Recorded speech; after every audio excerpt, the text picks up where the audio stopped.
enfants de la patrie, avait le peuple. Aujourd'hui, nous allons rebondir sur l'une des deux affaires distinctes qui se sont produites simultanément en mars dernier, pour ne pas dire au plus grand des hasards. La première fut liée à un meurtre prémédité une semaine auparavant, envers une vieille dame de 85 ans, une juive rescapée de la Shoah connue sous le nom de Mireille Knoll, et dont la mafia de la pleurniche ainsi que tout le gratin politico-médiatique s'était encore empressé d'instrumentaliser à outrance ce crime particulièrement courant, comme on peut en trouver dans les rubriques à sensation, mais sans faire trop de bruit. Mais pas cette fois-ci, puisque la victime était juive.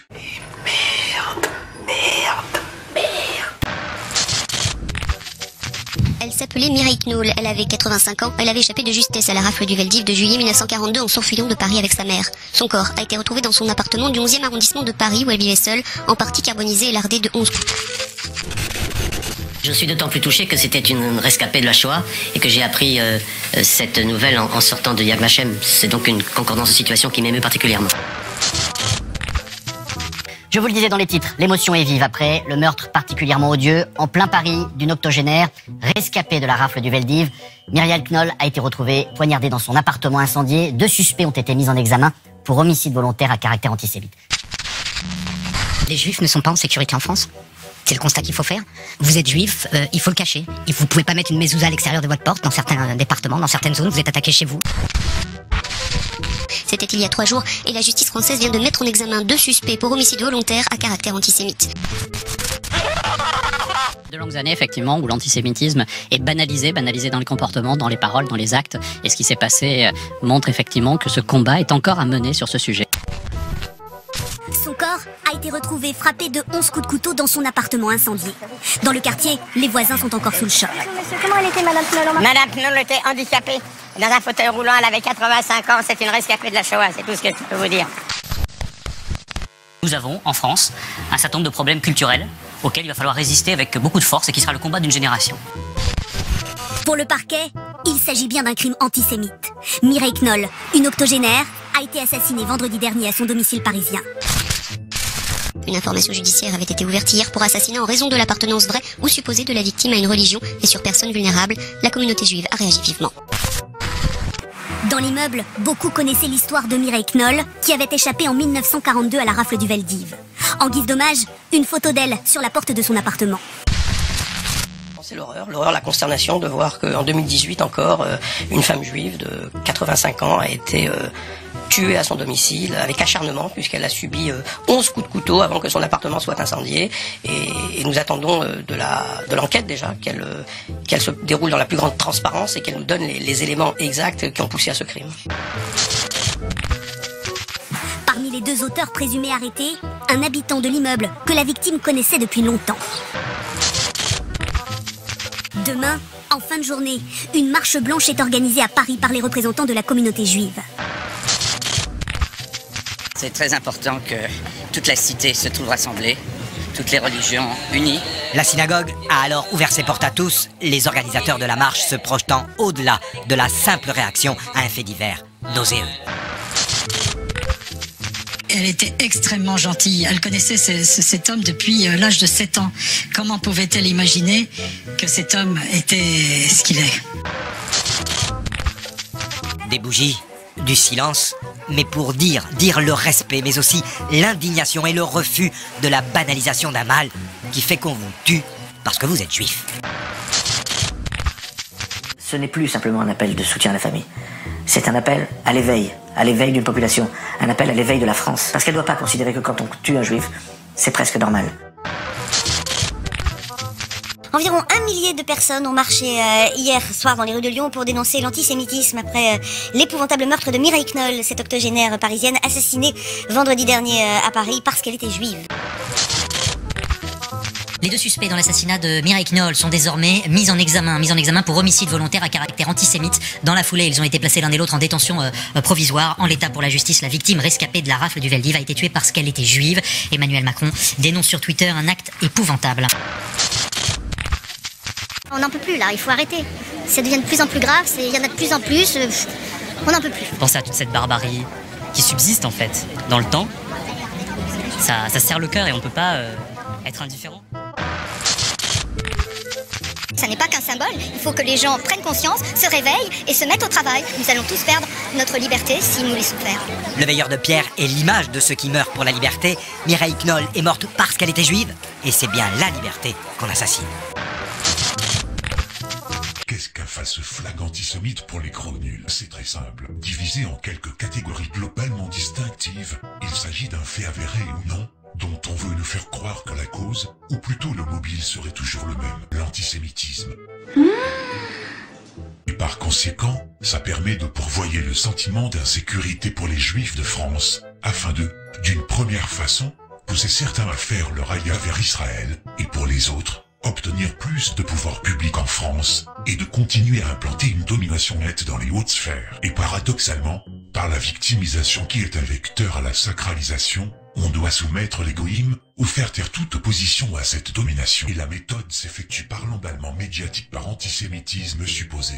Elle touche principalement les médias et la classe politique français, qui sont totalement stressés à l'idée de loper un fait divers dit antisémite, ou de ne pas lui donner l'importance qu'il convient. La liste non exhaustive des falses flags de ce type s'est étalée en l'espace de presque 40 ans. Depuis l'attentat de Copernic en 1980, jusqu'au fameux croche-patte antisémite de Sarcelles, sans oublier, un an après les faits, le meurtre de Sarah Halimi, dont l'abjecte influence du lobby juif exercé sur la juge, a permis de faire valoir le pseudo-caractère antisémite, un mobile nul et non avenu, puisque l'assassin était un psychotique sous traitement. Je me bats, effectivement, pour que le caractère antisémite de l'assassinat terroriste de Sarah Halimi soit reconnu comme antisémite. Nous devons nous battre. Ce n'est pas, vous dites bien sûr, mais malheureusement, à l'encontre de ce que le parquet avait demandé, eh bien, le magistrat a décidé que le caractère antisémite ne pouvait pas être retenu. Quelles conséquences cela a sur nous? Cela veut dire que nos associations, nos représentants, aucune association ne sera là. Autrement dit, le tribunal jugera un meurtre antisémite sans aucun juif dans la salle. C'est une honte. Nous sommes en France et j'attends de la France, moi qui suis avocat, j'attends de la France que la France se mobilise pour hurler avec nous. Nous n'avons pas à subir cet affront judiciaire. J'aimerais également vous dire, nous avons des institutions. Vous savez, nous avons les institutions que nous méritons. C'est ça que vous ne comprenez pas. Ceux qui nous dirigent, c'est ceux que nous méritons. Et ça, c'est la Torah qui le dit. Nous le savons tous, que c'est la Torah qui le dit. Alors, la Torah est parole de vérité.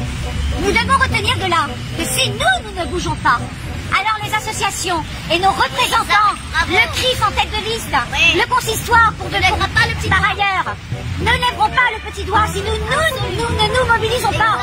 Lorsque nous nous mobilisons, ils s'obligent à bouger. Avec une flegme incroyable, certes, mais ils bougent. Alors c'est à nous de les secouer. Balancez cette vidéo, je vais la mettre en public.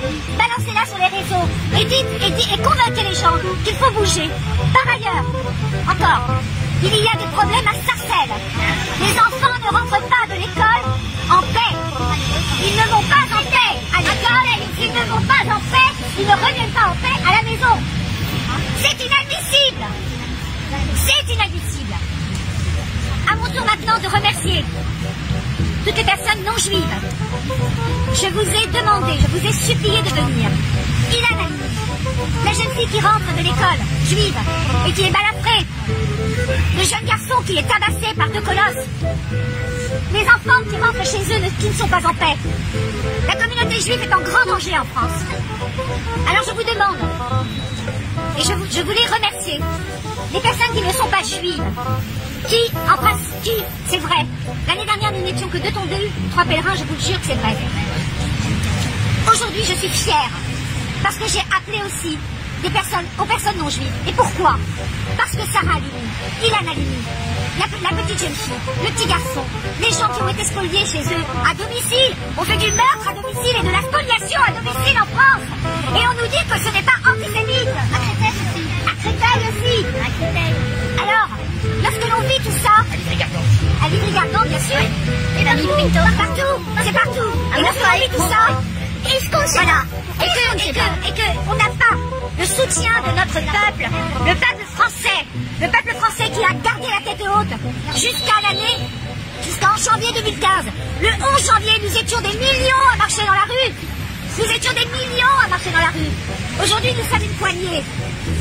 Quoi, les juifs ne vous intéressent pas? Exactement. Ça les intéresse pas. Tu as raison. Alors, mobilisez-nous et appelons à travers les réseaux sociaux. Vous tous qui avez des téléphones, vous tous, vous pouvez appeler vos amis non juifs à nous rejoindre. Alors le 4 avril, une manifestation sera organisée. Invitez tous vos amis, toutes vos copines, juifs ou non juifs, ensemble dans la rue pour hurler notre désespoir de ne pas être entendus, en tout cas pas suffisamment. Merci à tous. Am Israël. Les faces flags de l'antisémitisme se résument en quelques catégories principales. Les agressions imaginaires, les authentiques agressions aux crimes révélés faussement antisémites, les rumeurs, et enfin, les récupérations politico-médiatiques. Je vous conseille de revisionner mon ancienne chronique sur ce sujet. Bref, des chroniques ordinaires, mais qui continuent encore à persister malgré certains faits avérés ou non, comme étant complètement bidons. Et les coupables dans ce genre de manipulation sont tous désignés. Les islamo-racailles de banlieue, les extrêmes, la famille Le Pen, le Front National, Dieudonné Soral, l'Iran, l'État islamique, ou encore des copains d'abord, les nazis. La propagande à l'antisémitisme est attaquée, grâce à des faits divers providentiels, et sans aucune preuve concrète du mobile en question, on fait dans la récupération à outrance. On ne prend aucune précaution, il n'y a plus aucune objectivité, malgré toute enquête en cours. À titre d'exemple, le fameux crochetal antisémite sur un gamin juif de 8 ans portant une kippa, supposé être tabassé parce que juif, alors que les faits ne corroborent à aucune trace de coup, ni de violence. Un simple croche-patte qui a abouti à une querelle de gosses. Rien à foutre, la mafia politico-médiatique récupère la chose et en fait une affaire d'État national pour bien bourrer l'opinion publique. Et pour aboutir à quoi déjà? Quand on s'attaque en France à un juif, il faut bien comprendre que c'est à la France tout entière qu'on s'attaque. Un juif qui meurt, c'est forcément un crime raciste. Il s'est écrasé dans la rue, c'est un crime raciste. La voiture, elle a dépisté. Elle s'est dit, là, ça sent l'étoile jaune, j'accélère, vous voyez. Il s'est écrasé dans la rue, c'est un crime raciste. La voiture, elle a dépisté. Elle s'est dit, là, ça sent l'étoile jaune, j'accélère, vous voyez. Voilà. Par la sensibilisation et le pleurniche, tout goïm qui touchera le moindre cheveu à un juif, ce sera l'univers tout entier auquel on s'en prendra. Je me suis bien fait comprendre. L'affaire de l'assassinat crapuleux de Mireille Knoll avait donné lieu à une hallucination collective d'une grande ampleur, jamais vue en France, bien plus grande et plus rapide que celle du RER, si vous vous souvenez bien. Enfin, avec tout ça, on n'est pas dans la merde, tiens. C'est serein. Nous avons observé le système médiatico-politique s'emballer à une vitesse extraordinaire, allant jusqu'à piétiner toutes les règles déontologiques, et ayant trait au respect de la présomption d'innocence ainsi qu'à celui de l'instruction judiciaire. Avant même que le corps de la victime ne soit refroidi, ils affirmèrent tous en chœur qu'il s'agissait d'un acte antisémite et un assassinat. L'enquête n'était qu'à ses propres balbutiements, les deux auteurs présumés n'avaient même pas été confrontés.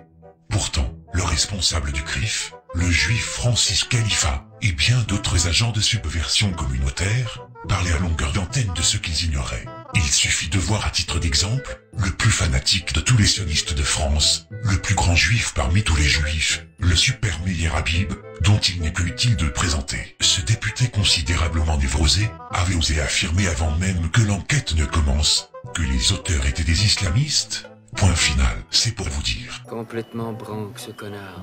Aucun respect du secret de l'instruction. Même l'avocat Jakubowicz s'est torché le cul avec. Ah, vous n'avez pas perdu de temps, hein? Et pendant ce temps-là, le petit Macron, qui avait bien failli faire le signe de croix pour bénir le cercueil de Johnny Hallyday, par le biais des règles de la laïcité, il se permet d'aller porter la kippa aux funérailles de Madame Knoll. Qu'est-ce que tu peux être con quand même? Quant au seigneur du CRIF, Francis Khalifa, il s'est félicité de voir que la justice avait tout de suite baissé son froc pour accréditer le caractère antisémite du crime de Mireille Knoll, à l'inverse de celui de Sarah Halimi. Ce malfaisant se soulage de voir cette énième soumission entre guillemets, mais contrairement à la baisse des actes antisémites de l'année dernière, il ne l'est pas trop pour autant, ou plutôt qu'on ne l'entend pas vraiment sur ce point. Et c'est à partir de là qu'il va commencer sa série de dérapages. Mais à côté de ça, outre le mensonge de prétexter à l'assassinat, le sinistre de l'intérieur Gérard Collomb avait osé affirmer un autre mensonge encore plus gros. Mais vous voyez, ce qui était terrible, c'est que l'un des auteurs disait à l'autre, c'est une juive, elle doit avoir de l'argent. Tu mens, il ment. Eh bien voilà, c'est les stéréotypes qui, aujourd'hui, sont de plus en plus courants dans notre société. En parallèle, on a encore une fois droit à l'autre escroc d'un false flag antisémite avéré, le rabbin Gabriel Fary, qui vient ramener sa fraise au niveau de cet homicide. Tout est encore flou. Les politicards ont tout fait pour balancer les suspects comme étant des musulmans fanatiques, djihadistes, salafistes, drechistes, va sur la piste, etc.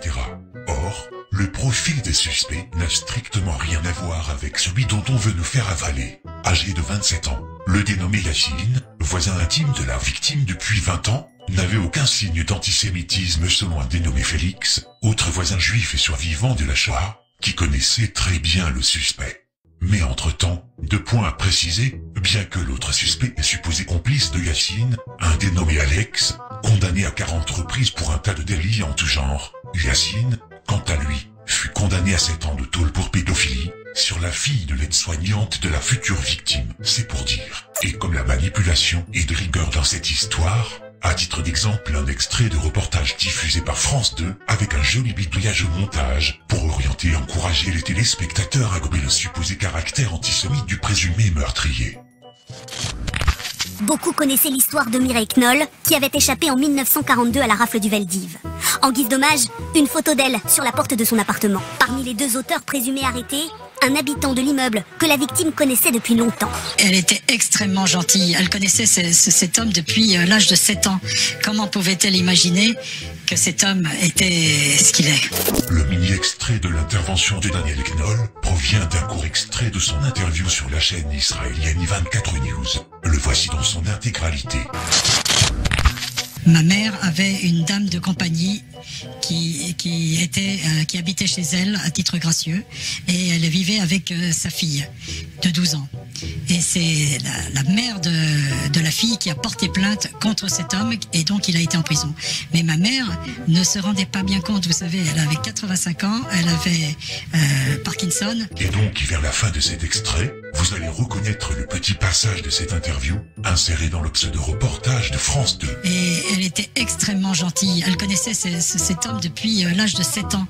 Comment pouvait-elle imaginer que cet homme était ce qu'il est? Comme certains auront capté, France 2 s'est permis de tronquer ce passage afin d'appuyer le sentiment que Mireille Knoll ne pouvait jamais se douter que son meurtrier était un antisémite, alors que David Knoll ne faisait qu'allusion à la pédophilie de celui-ci. Revenons à nos moutons. David Knoll avait déclaré que l'après-midi même du meurtre, il avait croisé le suspect chez sa mère, en train de boire quelques verres de Porto. Le jour même, il était là, amical, avec ma mère, il buvait du Porto. Comme vous pouvez le constater, tout le caractère du crime antisémite et islamique de mes couilles disparaît d'un revers de la main.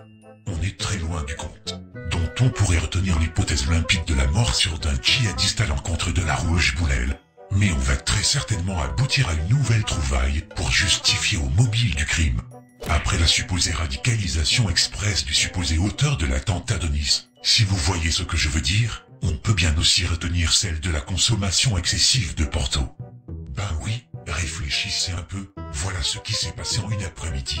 Après avoir consommé plusieurs verres de Porto, le djihadisme et l'antisémitisme qui sommeillaient en Yacine ont fini par se réveiller d'un coup, comme ça, et la suite, vous la connaissez déjà. La pauvre dame est transformée en spaghetti bolognaise, et hop, on crame tout. Voilà, j'ai résolu cette affaire.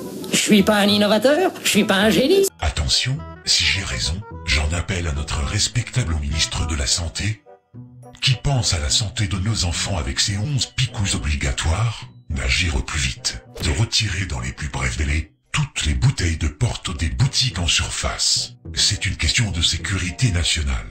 Bref, redevenons sérieux et revenons à l'autre fanatique qui, cette fois-ci, va prendre un véritable tollé. La marche blanche qui était censée se passer dans le silence s'est déroulée dans une pluie d'insultes. même si la présence délicate à cette marche, des deux clowns représentant les extrêmes comme on dit, pour ne pas dire les indésirables de la scène politique, et dont on ne voit pas pourquoi ils s'incrustent dans une marche organisée par une mafia qui ne veut pas d'eux à leur propre bouffe annuelle. La position du CRIF est claire et connue. Ni Front National, ni France Insoumise, ni Marine Le Pen, ni Mélenchon. Et parce que le CRIF se croyant en tout permis en France, Khalifa fut complètement désavoué d'une certaine façon ou dans une autre.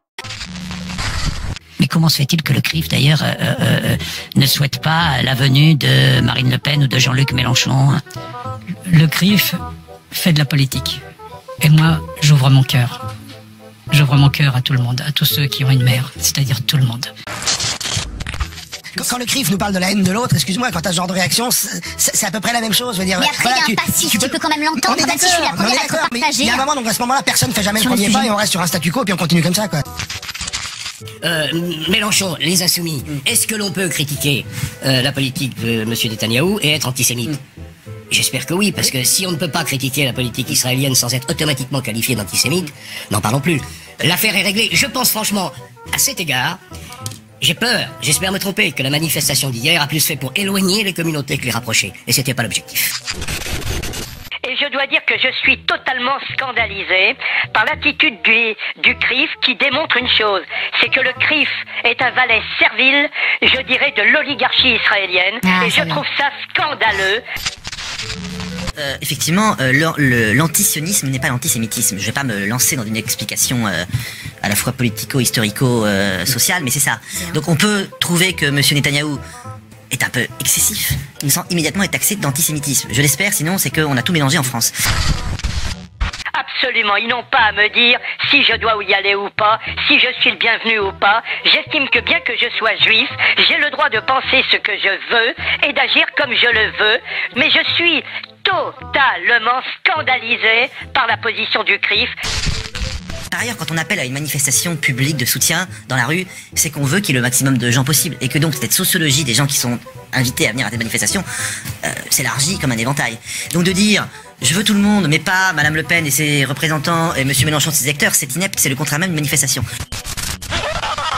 Je connais de nombreux juifs français, qui sont d'abord français, qui sont français, et qui font partie de l'UFJP, qui pourtant soutient l'État, le double État israélien. Mais vous répondez pas à ma question là. Vous me répondez pas à ma question. C'est limite comme j'aurais le rapport avec la marche d'aujourd'hui. Emmanuel Macron disant que l'antisémitisme et l'antisionisme c'est la même chose, moi je trouve que c'est quand même une prise de décision grave aussi. Parce que ça justifie complètement les accusations. Alors que pour parler de cette accusation, je pense que l'antisémitisme et l'antisionisme ne sont pas la même chose. Ça veut dire que, passez-moi l'expression, mais c'est pas parce que je suis juif que je dois être un valet servile du gouvernement israélien actuellement. Quel est le rapport, Gérard, là, avec la marche d'aujourd'hui? Là, en fait, c'est pour lutter contre l'antisémitisme. C'est-à-dire qu'on peut critiquer l'État d'Israël et ne pas être antisémite. D'ailleurs, moi j'ai beaucoup d'amis qui considèrent qu'ils font partie de la communauté juive. Qu'est-ce que c'est que la communauté juive? Qu'est-ce que c'est que la représentativité de la communauté juive? Ça me semble tout ça extrêmement compliqué. En tout cas, ils sont contre la politique d'Israël. C'est qu'il y a quelqu'un qui s'est fait tuer. Elle était juive, c'est vrai, rescapée. Elle s'est fait assassiner à cause de ça, monsieur. Oui, Comme ça, attendez. Et ensuite, il y a l'antisémitisme qui distingue des positions racistes et pleines de préjugés à l'égard des juifs eux-mêmes. Donc il faut distinguer ces trois choses. L'opposition à la politique israélienne, qu'on a tout à fait le droit d'avoir, l'opposition au sionisme, qu'on peut discuter, et puis des positions racistes à l'égard des juifs.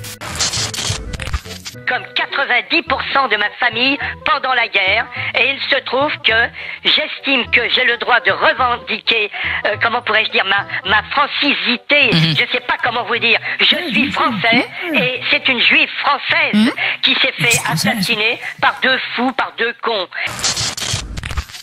Il y a trois positions, c'est-à-dire que on a le droit de critiquer la politique du gouvernement israélien. Sans être traité d'antisioniste. Mais même sans être traité d'antisioniste, parce que au sein même de l'État d'Israël, il existe une opposition qui est contre la politique menée par le gouvernement. Donc on peut être contre la politique israélienne sans être antisioniste. On peut être antisioniste. On peut estimer que les Juifs ne devraient pas avoir un État dédié. On a le droit de le penser. Je pense véritablement que tous les Français, quelque confession que ce soit, c'est comme si le CRIF disait « Ah oui, mais les Arabes n'ont pas le droit d'y aller, et pourquoi ?» Ou les Blacks n'ont pas le droit d'y aller, ou alors les Chinois, et pourquoi?